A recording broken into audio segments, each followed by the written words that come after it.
Hi, everyone. Good evening.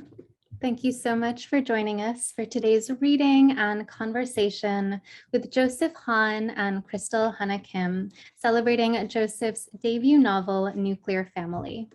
I've been immersing myself in this book over the last couple of weeks, and I am so excited to have Joseph and Crystal here to celebrate it with all of you. My name is Lily Philpott. I'm the programs manager at the Asian American Writers Workshop, and it is my great pleasure to welcome you to our virtual event space. A quick visual description of me. I have short, dark hair that is pulled back, round glasses with dark frames, big green earrings, and I'm wearing a white shirt. This event is taking place across multiple time zones, so please do say hi and let us know in the chat where you're watching from. I am speaking to you today from Brooklyn, New York, where I am on ancestral and unceded Canarsie and Munsee Lenape land. I want to acknowledge the custodians of this land I am on today and pay my respects to their elders, past, present, and emerging. For those of you who are new to AAWW, we are a national nonprofit organization dedicated to uplifting Asian and Pacific diasporic literature and storytelling. We hold frequent readings and conversations like this one, organize community arts programming in New York City high schools and senior centers, run fellowship programs for emerging writers of color, and publish an award-winning online literary magazine, The Margins. This weekend, we are putting on our annual publishing conference, Page Turner, which will feature over 40 BIPOC writers, industry experts, and more, and we would love to see you there. There is a discount code for tickets in the chat. You can find out more about the organization by visiting us at aaww.org. You can follow us on Twitter, Instagram, and YouTube, where the recording of this event will be posted. I also want to make sure that I note that you can purchase copies of Nuclear Family and Crystal's book as well via the link in the chat, and we very much hope you will do so. During this event, we ask that all audience members practice nonviolence in the chat. Comments that are racist, transphobic, homophobic, ableist, and/or misogynist will be flagged, and the person will be removed from this event. We'll open our event with a reading from Nuclear Family, followed by conversation with Joseph and Crystal, and then we will have time for audience Q&A, so please submit your questions via the Q&A box at the bottom of your screen. I'm going to briefly introduce our authors and then hope you will join me in welcoming Joseph on screen to read. Joseph Han is the author of Nuclear Family, out from Counterpoint Press, and a 2022 National Book Foundation 5 Under 35 honoree. A recipient of a Kundiman Fellowship, he was named a Publishers Weekly Writer to Watch in spring 2022, while his work has appeared in Natbruts, Catapults, Pleiades Magazine, and Platypus Press Shorts. Currently, he is an editor for the West region of Joyland magazine and has a PhD in English and creative writing from the University of Hawaii, Manoa.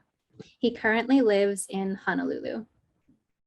Crystal Hana Kim is the author of If You Leave Me, which was a Booklist Editor's Choice title and named a Best Book of 2018 by over a dozen publications.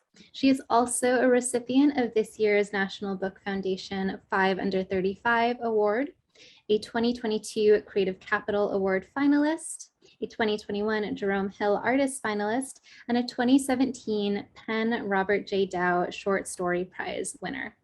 She teaches at Columbia University and in the Randolph College MFA program. Again, thank you all so much for being here. I'm so excited to be celebrating with all of you and hope you'll join me in welcoming Joseph on screen to read from Nuclear Family.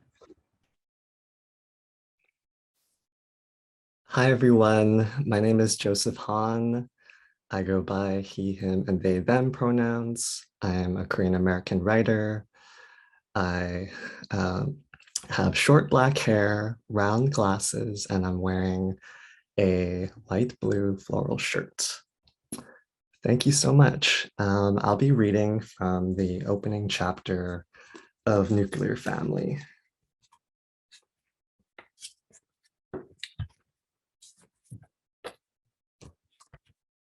Tewu stood on the ledge behind the Toda Observatory's row of binoculars.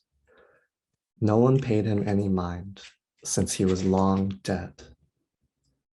Tewu had become an outline, his body opaque and waning as his spirit would with time. Until he could find a living relative, Tewu could only get this far. A white tourist standing right under him, using the pair of binoculars between Tewu's legs, squealed when he found the propaganda village. Tewu swung his foot through the tourist's head. He hated the people who visited the DMZ. Folks from all around the world who got a cheap thrill from the proximity to North Korea. Tewu was close too. No matter how many times he tried, Tewu could never breach the DMZ. When he died, Tewu woke up outside of his body, panting and clutching his heart after having fallen through the chair in his booth. In the final years of his life, he worked as a parking lot attendant for a nearby megachurch where people paid weekly for their tickets into heaven, a fare to leave the garage. Tewu's body slumped over the controls for the gate arm.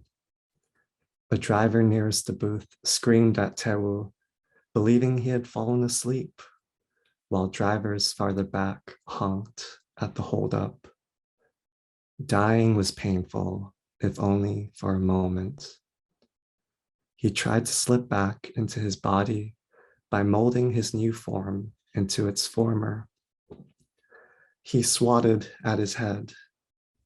His hand passed through. He would have preferred nothing to this. Tewu exited the booth and walked through the gate arm, figuring this meant he could walk back home to the north, which, upon first arriving to the DMZ, proved false. At the border, his face smacked right into an invisible wall. In a second attempt, he generated some momentum from a far enough distance, believing he could run right through. A force repelled him upon impact in a burst which sent him flying farther back each time he tried to run faster. The wall bombarded Tewu as if waiting to detonate upon his every charge, as if powered by the million slumbering landmines scattered around both sides of the DMZ and the many bombs dropped and unexploded, waiting to be found. He pounded on the wall and sobbed, the wall invisible until they came into contact. It vibrated with each thwack, an electric ripple searing the wall and Tewu both. Its lasting burn reverberated through him, the wall remaining hot from the controlled fires devouring underbrush that would have obstructed both sides from locating any potential threat. Not knowing the wall itself was most well-fed, would cause the greatest harm. Tewu wondered if the family he left behind a lifetime ago had ever attempted the same. If they ever went down near where he stood then to find him. Tewu knew he had been long forgotten, and rightly so. This didn't deter him from trying. After all, he believed they were all dead at this point, and if not, he could at least spend his time searching for an indication of how they had lived. His first wife, his son, but he was weak. Most ghosts from South Korea, their spirits fed and unforgotten, could interact with the physical world if strong enough. They could protect their descendants who observed ritual services every year. Estranged from his family in the South, Teu spent most of his time wandering along the DMZ to get acquainted with the wall. When light hit the wall from a certain angle, it shimmered the faintest blue. On the day Teu could have sworn he saw a bird fly right over what he calculated to be the wall's apex, he asked a new friend, Young Shik, to join him on an excursion. Young Shik was from South Korea, having died at an old age in his home. Moved by Teu's determination, he entertained Teu's theory of the wall and its limits. Against the sun, the bird was a dark shadow. It could have been a red-crowned crane, or perhaps a three-legged crow. Young Shik picked up a rock, Teu's eyes widening as it lifted off the ground. Young Shik braced himself to throw it like a shot put as high as he could. The rock barely made it above their heads and landed with a thump, dropping with Teu's heart. After years of trying to find an entry point, after years of convincing more dead, those from the north who had similar aspirations to return, and those from the south who had relatives in the north and wanted to help, Teu had assembled a large group of all ages at the DMZ, sharing in common an unforgiving hunger. The orphaned, widowed, and lonely among them, those who could speak Japanese, students who protested with their lives, dispersed families who appeared on TV to broadcast their hopes and find their long-lost relatives, the elderly who couldn't participate in reunions between North and South at Mount Kumgang, and children who dared each other to leave their hands on the wall and withstand the pain, all of whom carried a reason to persist, a face they wished to see before they too were eventually forgotten. The dead gathered around Teu, whispering among themselves, nodding. Even in death, the war of their lives was far from over. This divide will not stop us, he exclaimed. We will find a way. The dead looked up to Teu, their faces bright with hope. The sun shone through them as Teu promised they would overcome the DMZ. At the end of his speech, Teu explained, as Young Shik stood firm and held him high, they needed to get as tall as possible and assemble a tower. Thank you.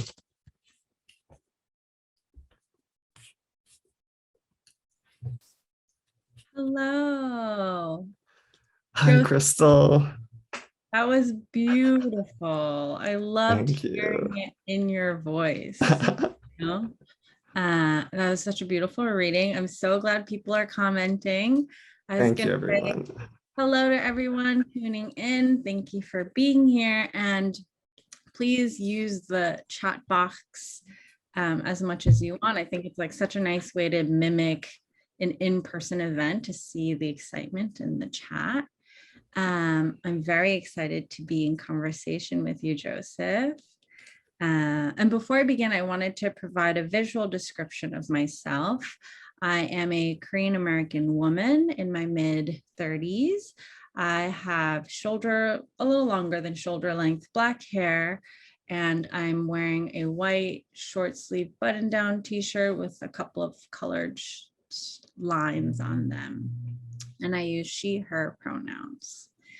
Now, Joseph, I am so excited to talk about this beautiful novel. And before we get into kind of the meat of it, I'd love to learn more about you and your journey of becoming a writer and how you came to write this book. Sure.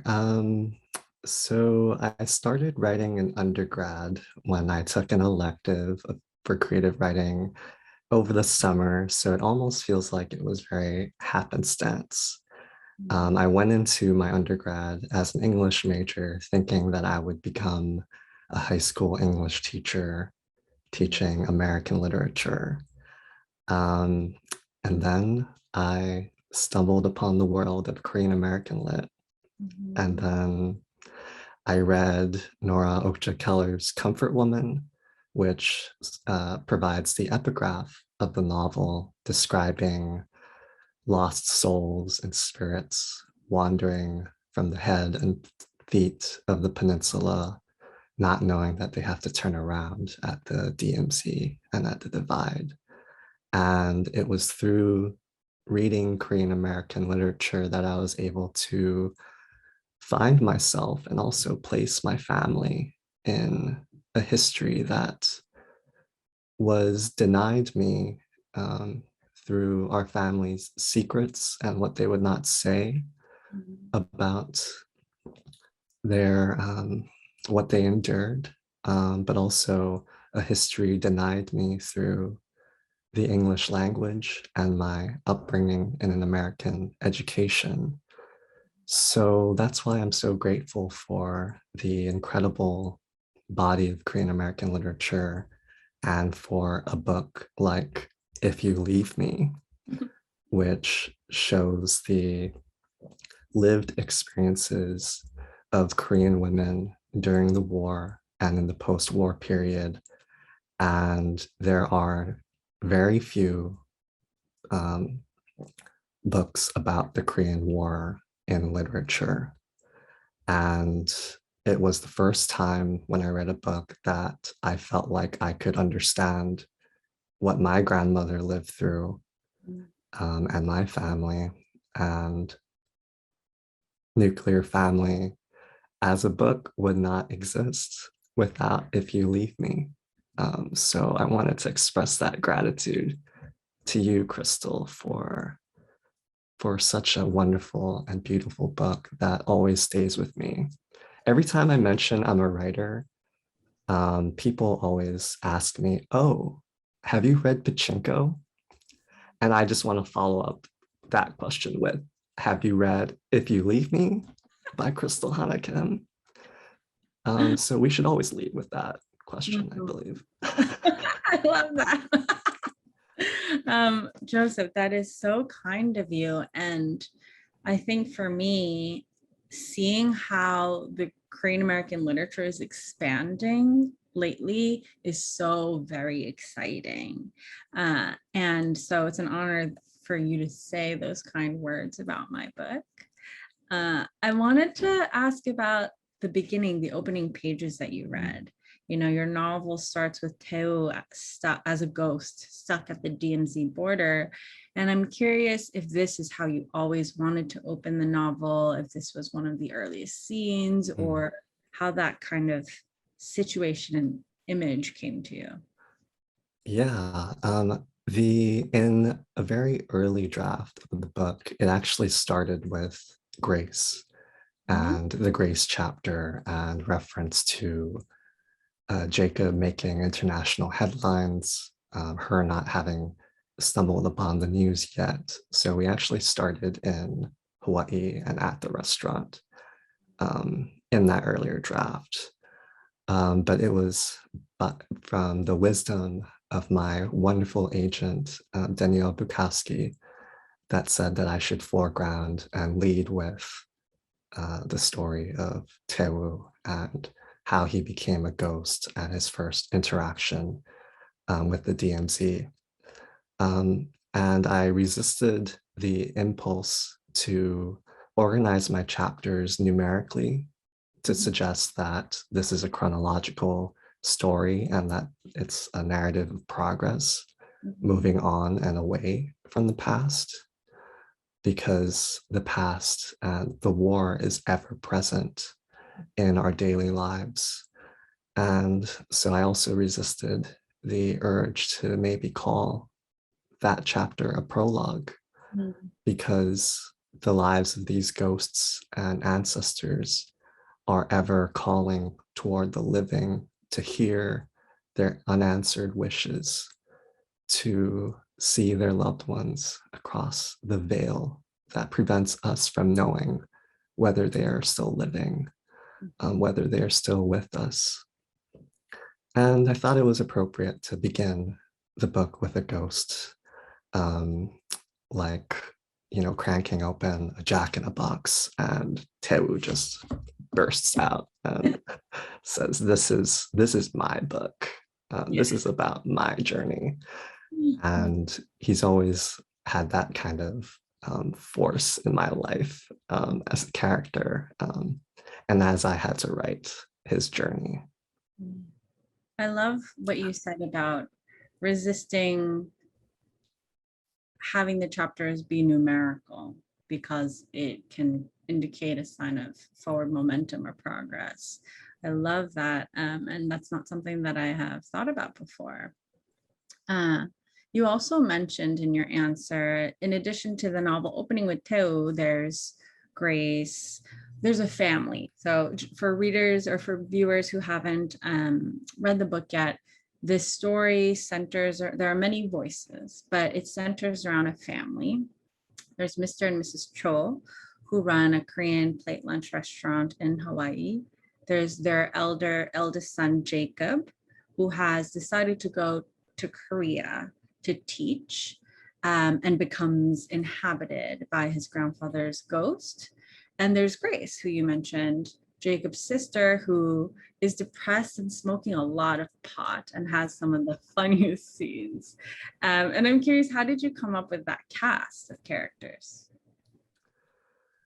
It kind of came very naturally. I didn't live in a traditional nuclear family household for most of my life.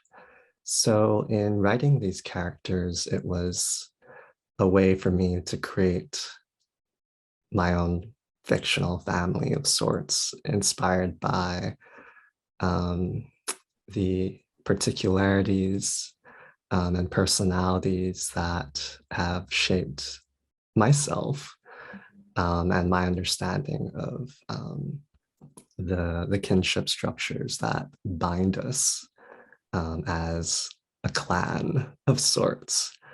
And yeah, I immediately knew what the title would be for the book because I love a good pun. Yeah.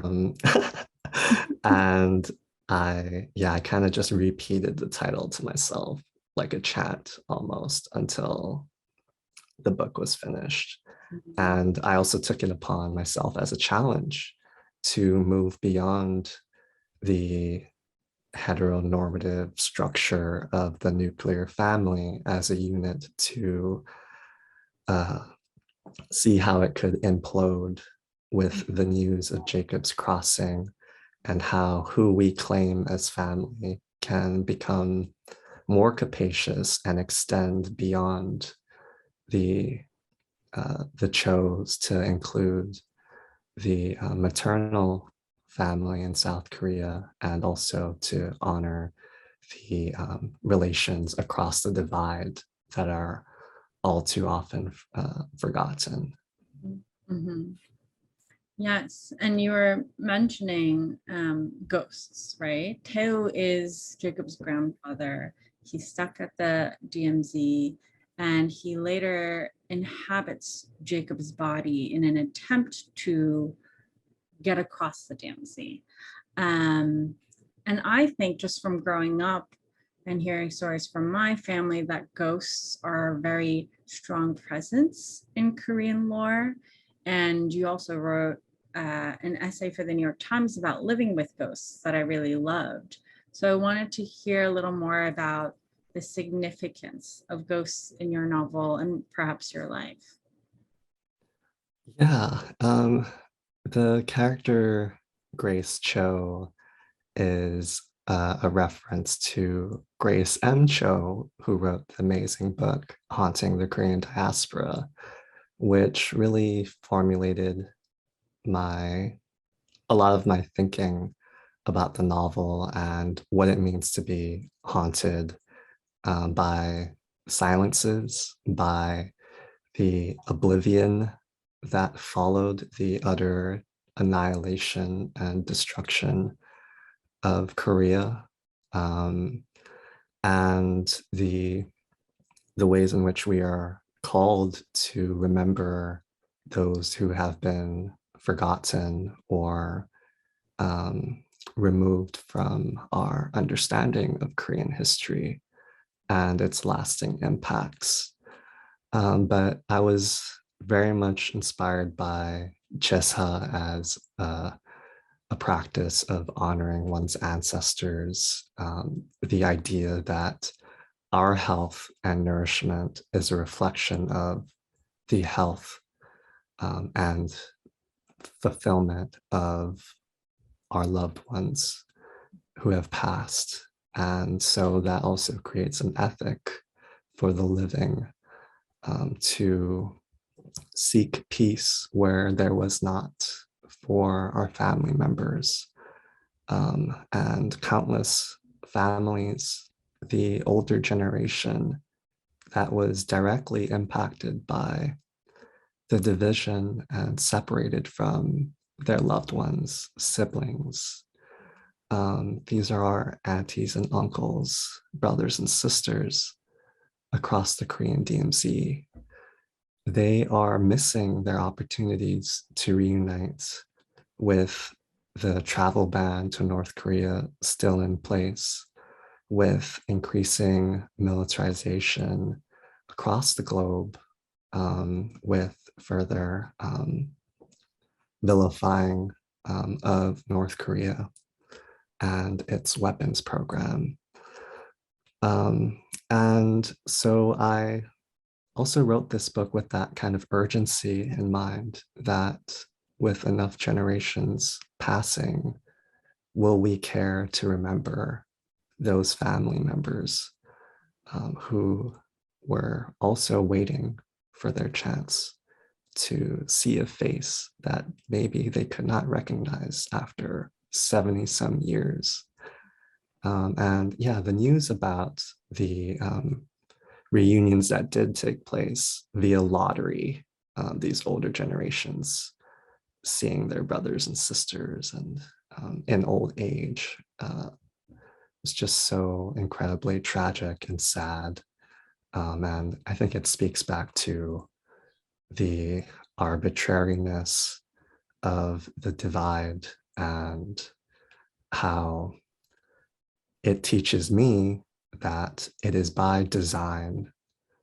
It is a fiction of US imperialism that Korea must remain divided for our safety and security, when in fact, the greatest threat posed to the world, I believe, is the US military and all the violence and destruction and pollution it brings. Mm-hmm. I completely agree with you. And I think for me as a Korean, this novel was so heartbreaking because the violence of Korea's past continue on to the present, the legacy of war, the heartbreak of these shorn families that are still grieving separation, all of that felt so close to the surface. And to me as a Korean, it really resonated with me. This isn't a question, this is just me saying it just was so powerful. So I think you have a really powerful novel here. I've been to the DMZ, And when I went there, I felt this heavy press of this arbitrary border that divides us, that shatters our land. And I felt the ghosts there. But strangely enough, the DMZ, like you write on page 17, is a tourist attraction, a haunted house walkthrough. It's a very strange place.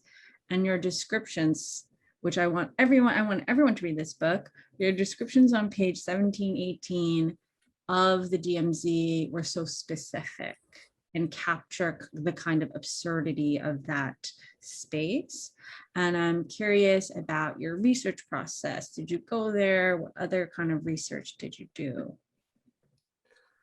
Yeah, actually that essay that you wrote for LitHub was incredibly moving and inspired a lot of my thinking about how we engage in reconciling with the trauma of division, and as Koreans foremost, but how the rest of the world reconciles with the division or not. But yeah, it takes it as an opportunity for a photo op to say that they dared to get this close to at the most dangerous border in the world.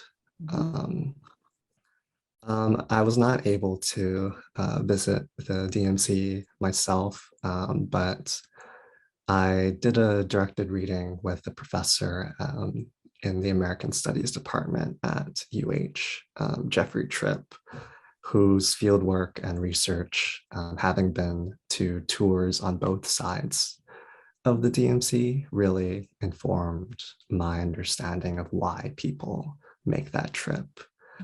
And what kind of process of memorialization and education takes place when visiting such a charged and violent site, which I think is very analogous to how when people visit Hawaii, Pearl Harbor becomes one of their go-to spots to also reify that narrative of US intervention as a savior, as having redeemed itself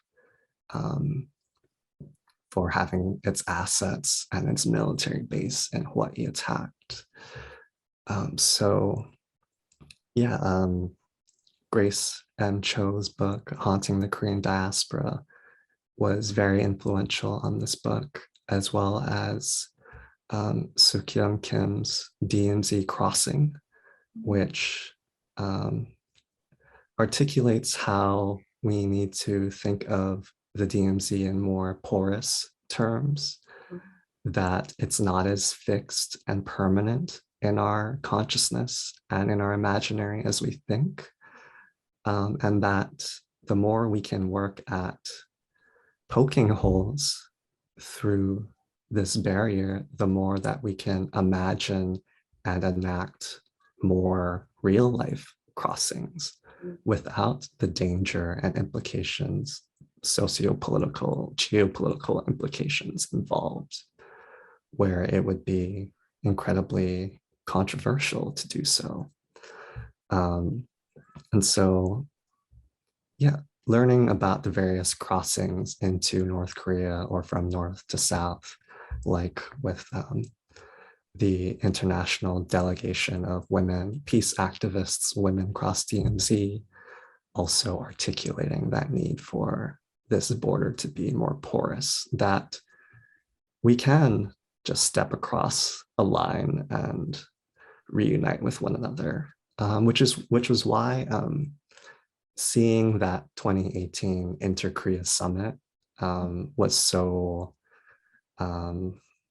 special and so heartbreaking and joyous, when the two leaders shook hands and just walked right across that slab. Yeah. And yeah, seeing that happen also change the focus and direction of the book.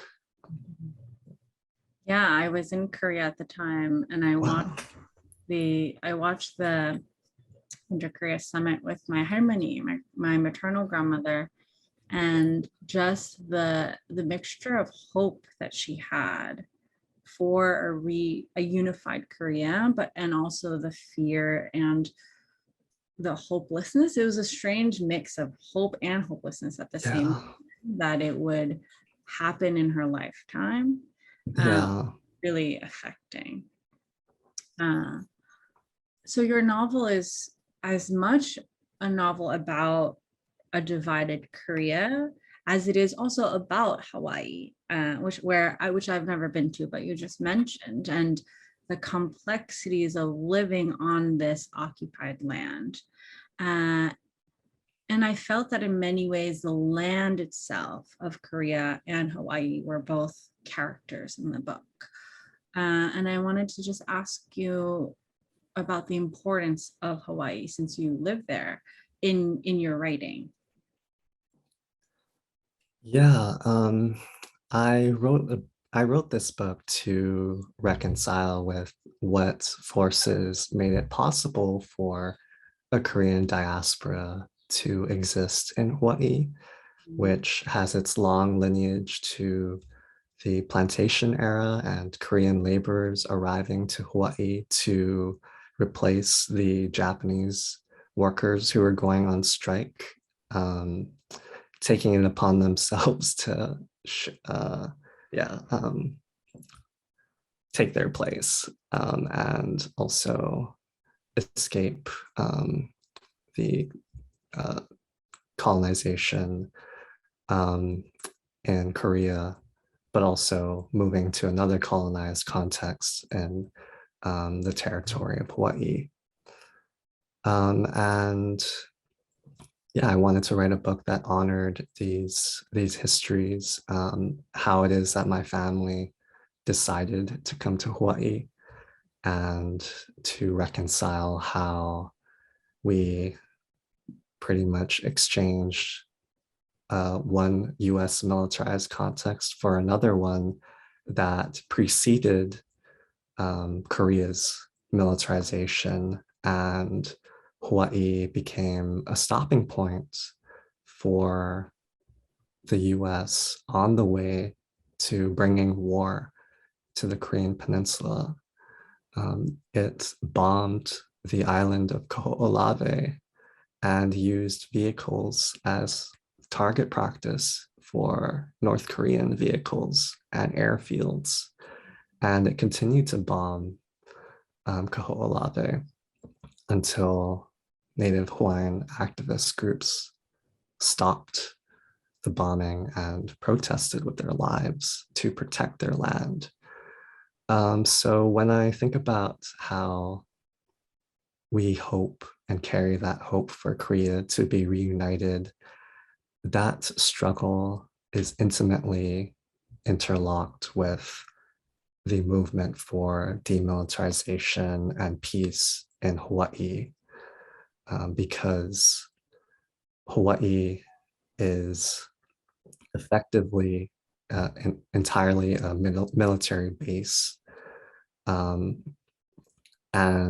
the only reason why we are made to be a target is to prevent the continental US from being attacked first. So in a way, we're held hostage by the US military.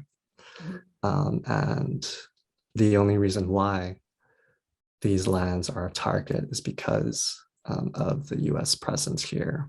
So these were all things and questions that I weighed after having experienced the false missile alert in 2018, which then altered the entire course of my novel and gave me something to write toward these bigger questions to ask. On whose lands are we fearing for our lives? And at whose expense do we keep trying to live here? Yeah. I love those questions. And I think your book has all of these important questions, asks the reader to think about American US history in relation to Korea, in relation to Hawaii, but also there's quite a propulsive plot with these characters, right? With this family, with Joseph trying to cross the border, Jacob trying to cross the border, inhabited by his grandfather's ghost. And it's a propulsive book. And something else that I really loved about your novel is that it's formally very exciting and inventive. As the novel progresses, there's blacked out text, upside down text, there's a DMZ border. And it was so exciting to me to see this kind of formal inventiveness, and it felt very daring too. And I'm just curious, this might have to be my last question, but was that part of the novel from the very beginning, or how did that come about? Yeah, I thought it was only appropriate that in writing about a Korean plate lunch restaurant, offering a variety of choices and sides and entrees, that likewise the book itself would offer many different things, point of views, shifts in tone, formal experimentation. But also I was very inspired by Taewoo as a character who came to possess me as a writer in a way. His own daring and his own tenacity to push boundaries. Likewise, I felt like I had to do that too as an author with the text, to have the reader be disrupted by the narrative in the way that we are constantly disrupted and disoriented by the legacy of war and the Korean DMZ, and that as a reader you have to pass through and find a way through this division, perhaps be off-put by it, and also see it for its ugliness too, as a disruptive force. But yeah, I wanted to offer a little something for everyone. Yeah. Love that. I have many more questions, but I know we want to save time for the Q&A. So all I will say is, as a Korean, I'm really honored to have read this book. And from mentions of Iminjak to the three-legged crow to the questions that you were asking in the book, it's so clearly written for us, with us in mind, and I'm very grateful for that. That means so much for me to hear, Crystal. Thank you so much. Thank you, Crystal. That's really beautiful. We do want to get to audience Q&A. There are so many good questions. I will get to as many as I possibly can. Thank you all so much. I'm going to start with Hillary's question, which you've sort of started to answer already, but Hillary asks, one connection that really stood out to me was Grace's growth in relation to being a Korean American on Kanakamali land. What was it like writing this book in Hawaii and making these connections? And I know Crystal asked about that, but maybe just physically, like what was it like to be on Kanakamali land as you wrote this? Yeah, living in Hawaii, I never really understood what it meant to be Korean American. I felt between Korea and the US. And I think as a Korean diaspora in Hawaii, there's this sense that we are being asked to live in two different worlds while ignoring the everyday violences that mask what makes our living possible in a place that is considered a haven and a paradise in the global imaginary. But as the late poet, scholar, and activist Hanani K. Trask says, to identify as American is to identify as a colonizer. And I think that's something that a lot of immigrant communities in Hawaii need to reconcile with regarding their relationship to the lands on which they live and the responsibilities therein to protect the land that has fed them and nurtured them and their children and future generations. And that's something that's at risk with our primary drinking aquifer and the Navy's Red Hill facility leaking jet fuel into our water, that future generations might not have access to clean drinking water. And so, yeah, I thought very deeply about what kind of legacy I would honor and those that I've inherit, but also what I would leave behind with this book. And namely, I hope that is a way to move forward and to keep peace and healing at the forefront of our minds, because there's so much degradation and desecration happening all around us in Hawaii and in Korea as well. Thank you so much for that. We will talk later. I'm going to ask both of you what you're reading, but I just wanted to say now too, Joseph, it's really beautiful to hear you have invoked so many ancestors and so many people, scholars, writers on whose shoulders your book stands. Just thinking it's so lovely always to hear Honoree K. Trask quoted and mentioned. Yeah, it's really, really beautiful. Related to research, Helen had a question, says, when doing your research for this book, did you come across any literature on how South Koreans felt about Korea's division in their current political climate? As a Korean American, I felt the weight of it heavily in your book, but I've heard and spoken to some South Koreans, older generation and young, and it seems very mixed based on their political beliefs. Yeah, I also agree that it's very mixed. And currently, the South Korean leadership has shifted toward more right-wing conservative pro-war, pro-sanctions, pro-military government.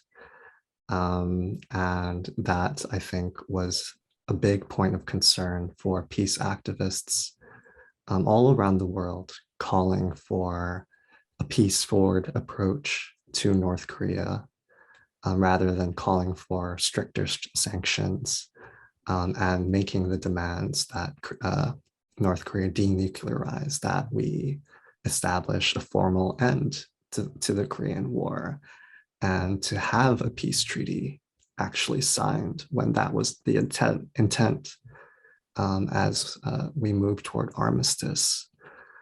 But yeah, as far as this question, I just think back to,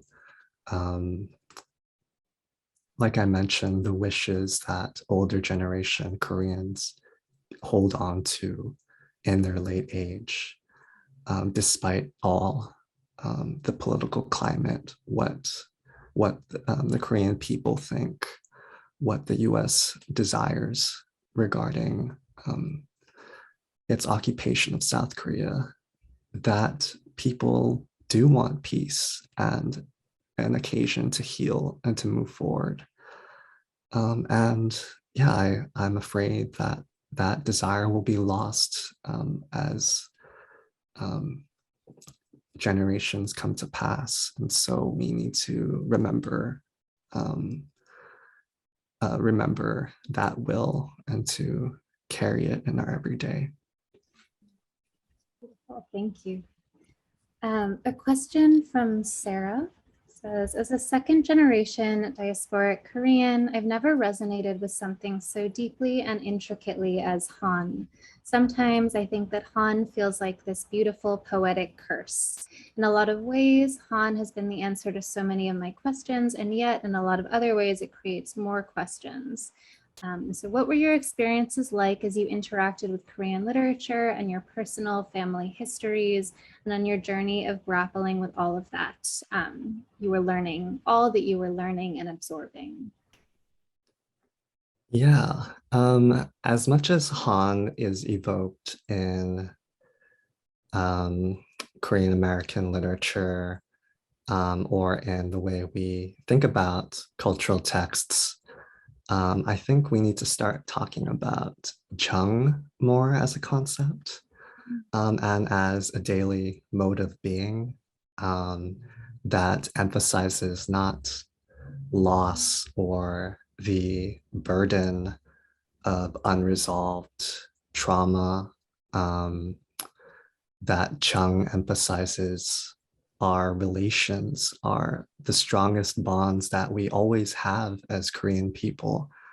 I mentioned that I think it's by design that Koreans are separated and far from each other, not only across the peninsula, but throughout the diaspora, across generations, between parents and children, across language. And so Chung, I feel, is like our way to emphasize how we are always already bonded and together, that our stories become an occasion for us to find each other and to find our families in ways that we would otherwise not have access to because of where we are. So I'm very hopeful. And when we think about intergenerational trauma, we're also talking about love, conversely. And I think we need to prioritize that foremost, because there's such an abundance of love that the Korean people have for one another across diaspora. And it'll take all of us, I think, like Teu suggests, in building this massive tower and community to overcome what has presented itself as unstoppable, because it truly isn't, because there's all of us. I love that. I'm gonna like sit and hold that after the event and just think on it for a minute. Thank you. A couple more questions. This one is for both of you from Jean, who says, hi, loves you all. Although that's not a question. And the question is, was wondering as Korean Americans, how you feel about Korean culture largely being ignored for so many years and now being so popular in the US? Does it make you feel apprehension, joy, discomfort? How does it make you consider your place in adding to that culture as writers?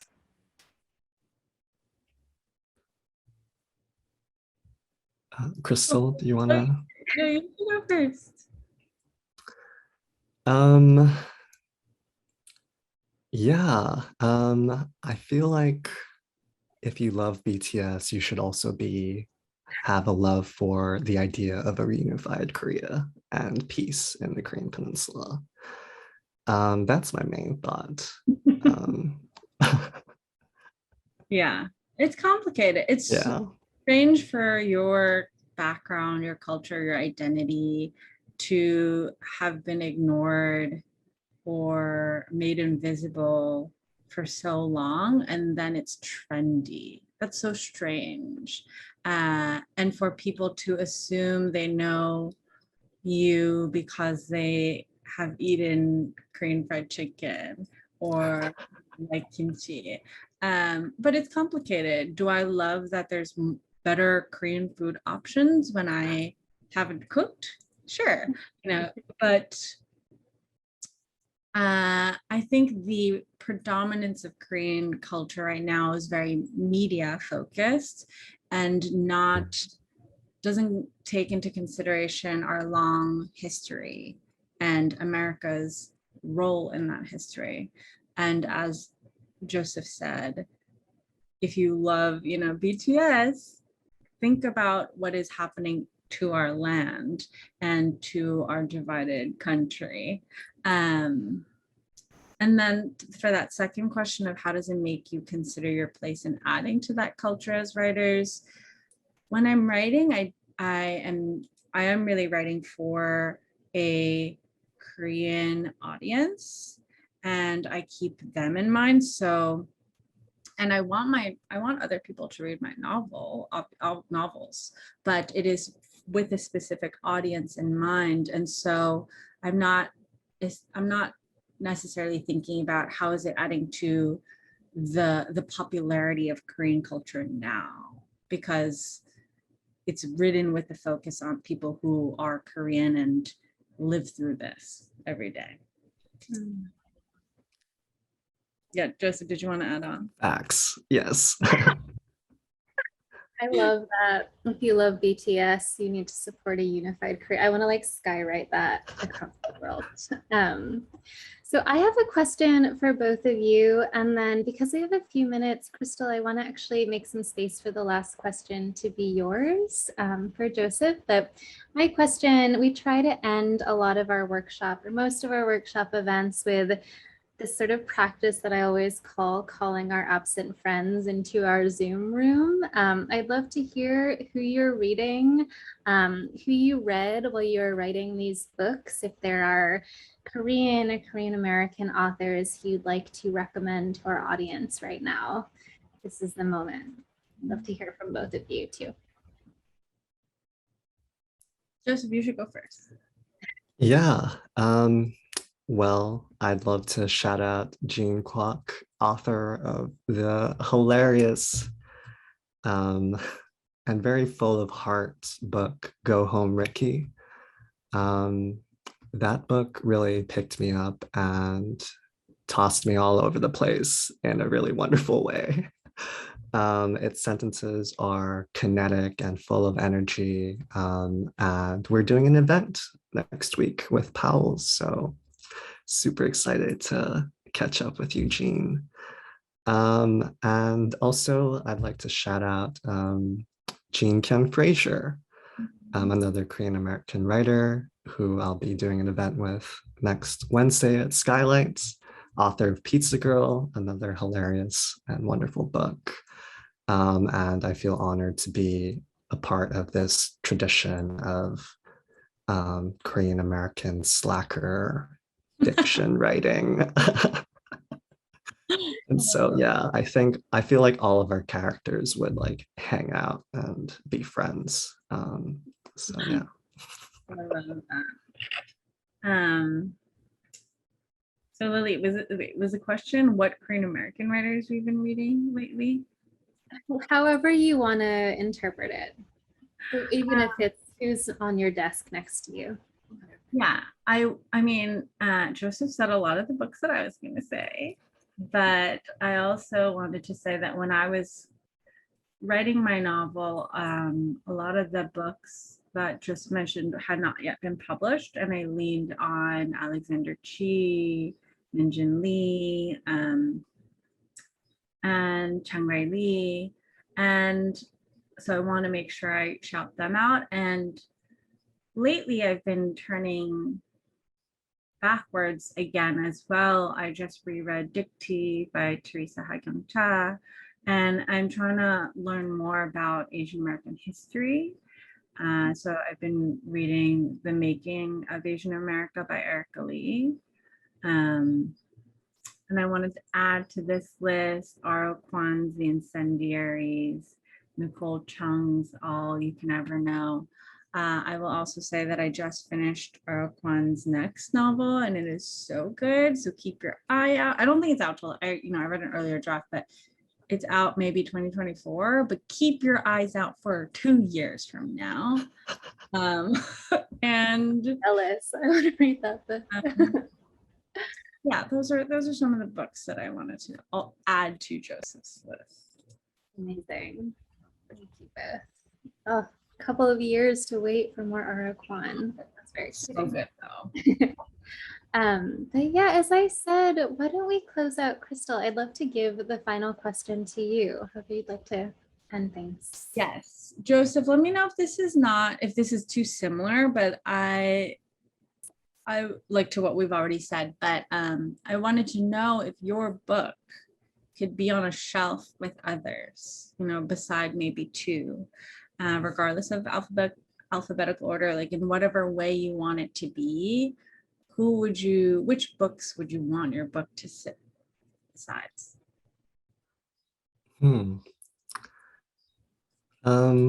Yeah, as you can maybe see, I saved the top shelves of my bookcase for Korean American Lit. And every year I look forward to what comes out. And it's my favorite part of being alive, looking forward to the tremendous Korean American body of literature coming out. I hope to sit alongside the future of Korean American writers. Gina Chung has a novel and story collection coming out next year. Chinu Chung, a novel coming out with Melville House. Yeah, those two writers I'm most excited about and their work. Esther Yi with Astra House books coming out next year. The new Matthew Celestes, K-Ming Han. Next year is going to be wild, y'all. It's going to be amazing. And yeah, I hope to sit with them as all of you anticipate and collect and love on those books.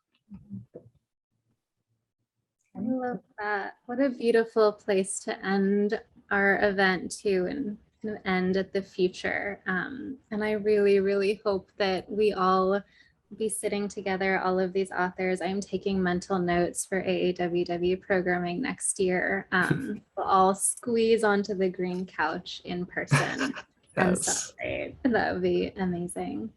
We're going to keep the Zoom open just for a couple of minutes if folks want to say something in the chat. If you scroll up through all of the thank yous and congratulations, there are links to follow Joseph and Crystal, purchase their books, please do, and all sorts of other details. I want to just make sure to thank Pro Bono ASL and our incredible interpreters, Chris, who is on screen right now, and Jenny, who is on screen earlier. Pro Bono ASL is so amazing, and we're so grateful to them always. So thank you both. And I want to thank Crystal for guiding us through this conversation so beautifully. Joseph, thank you for this book and this wisdom. There is so much truly I'm going to just go and sit with and think through. And it's been just so wonderful to hear both of you. Thank you. I also want to shout out, I just saw Emily Chung-Min Yoon is in the audience. And I love her poetry and want to shout out a cruelty special to your species, to our species. I just thought that was an incredible poetry collection.